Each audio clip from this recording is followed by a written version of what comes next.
Welcome back to part 2 of the Stonehenge presentation. We had to divide this into 2 parts, as I mentioned previously, because some of our upload limits are difficult, and I took quite a lot of footage in this formation because it was so amazing, and it's slashing and burning it in the editing process has been difficult. More than we can use. Exactly, but I think that the footage itself and the unfolding process of my discovery as I go in it allows the crop circle to speak for itself rather than us blabbering on about it too much. It lets... The beauty of this is that you're in there with Gary, with the video camera. It is, I hope, immediate. Yeah, I mean, you know, thanks to everybody for all the comments that we've had. So many lovely comments from people who've actually said it feels like we're there, and that's what we wanted to achieve. So thank you so much for all of that. We're really glad that we can bring this to you. Without further ado, let's get back into the footage I took at Stonehenge, and we'll be back shortly with some more comments. So I'm walking down more tram lines here to get to... There's more of the design on my right there.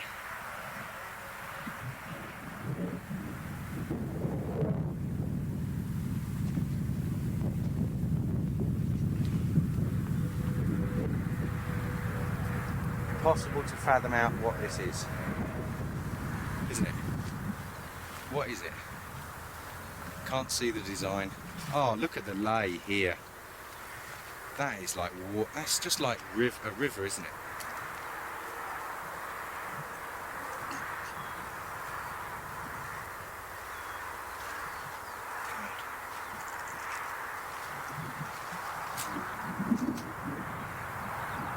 So there's a pathway, look, going back there. That must be the pathway that's just going in to that main circle. Yeah. Yeah, and loop into this bit. And then there's some laid stuff there. There's another bit to it. There's another loop. That further down? Yeah. Over the hill? Yeah, so you can see it. If you look at the track, you can see that there's another layer of laid wheat. Right, yeah. Well, I'm going to walk down here, because this looks amazing. God.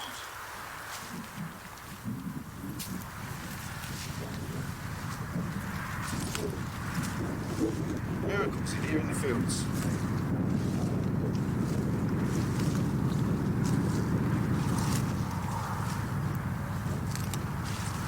So I'm walking down a pathway here, well, probably 20 feet wide.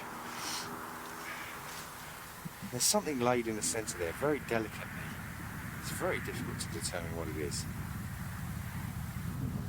It seems to be at some kind of central or outer rim of that. See, and there's another path there. This is actually going off over there too. Look, and splitting through the tram line and going round. See that? It's edging off. Wow. And then there's 2 pathways there,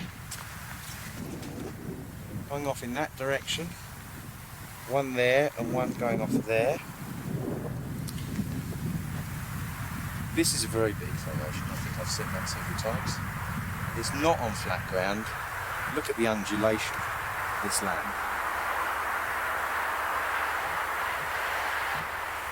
And there's more of it, I'm told, over a further kind of undulation over there. Let's have a look.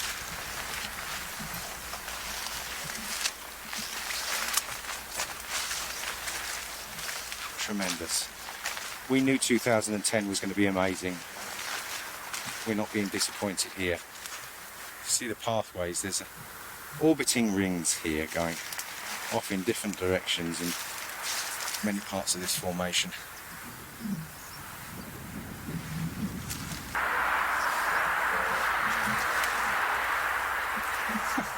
I walked up to the other point up there just to see if we'd be able to see it from overhead. The way that it feels sort of undulating. Can't do it. There's more of it over there, isn't there? There's another ring. So it does go out further. Yeah, it seems to be one more. I think one over. Let's go and have a look.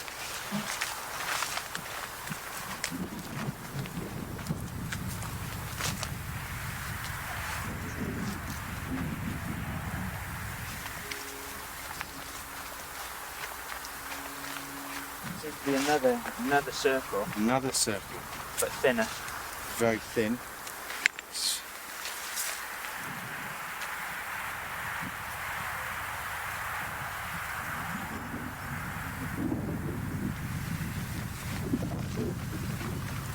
And more.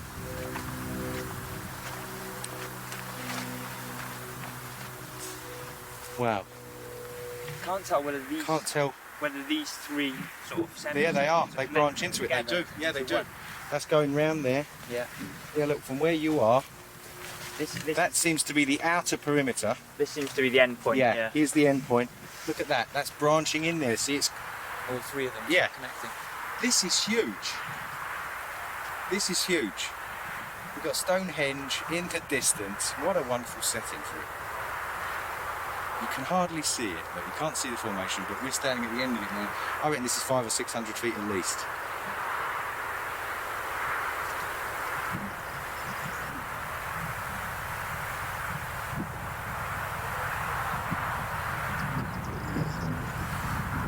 I'm gonna zoom in on Stonehenge, I think.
There's a broken one next to the bent heads.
Well, I hope that that you've appreciated that footage that we've shown you there of Stonehenge.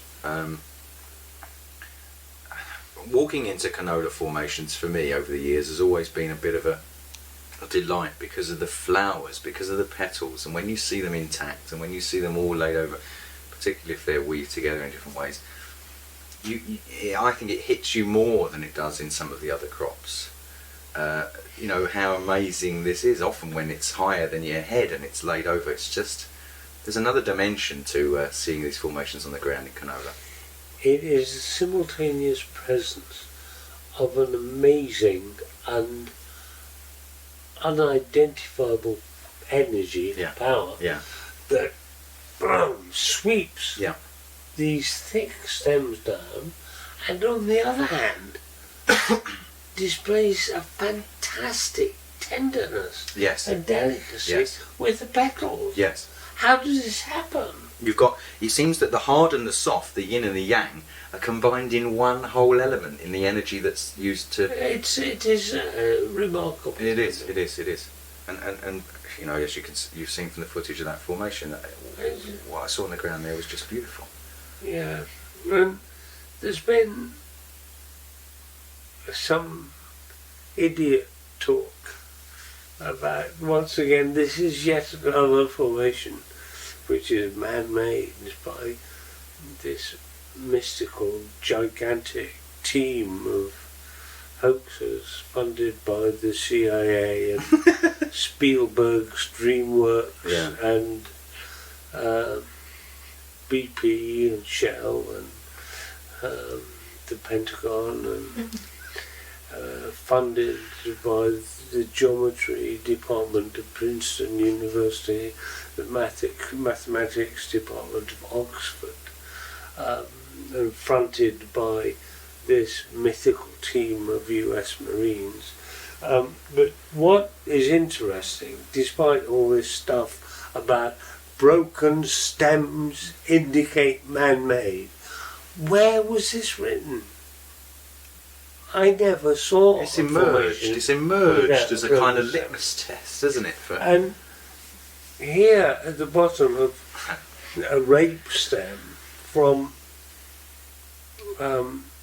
this formation is a bend which does not occur naturally. This has been subject to some mystical energy. I now have a rabbit to pull out of the... You do? Oh yes. Pull it out. It's very easy to bend rape. It's very easy. Anybody can do it. And this, I suppose, is the proof of the man-made Here, thing. live on cropcirclereporter.com. I'm going to bend Michael's rape. going to bend rape. Here we go. It's very simple. You pick it up like that, and you simply gently bend it. You see? Oh dear. Oh, that's not happened. Hang on, I'll do it again. You bend it, form a nice firm curve like that. Oh, this hasn't worked either. Give me another chance. One more try. You take this and you bend it very gently so it curves. Oh, it's not happened. Well, it doesn't happen for us. But for those experts in the field, they can always bend it. It's very clever. It's very clever. Yeah, it's very clever. Tell us how you do it. This hasn't snapped because it's dried out a bit over the last couple of days, but look how firm that bend is. So it's bent. That's like a plumbing elbow. Yeah. It's like a plumber's elbow in pipe. And this was so thin that, you know, trying to pull it out of the ground, it just breaks. And there were hundreds, I'd say 80-85% of that Stonehenge formation. Yeah. What can we say? We can only say what we see. This is what we saw on the ground. You've just seen what I saw on the ground. We leave the rest to We're you. talking about an inexplicable grandeur. And if you cannot start to perceive this, you need to find another hobby.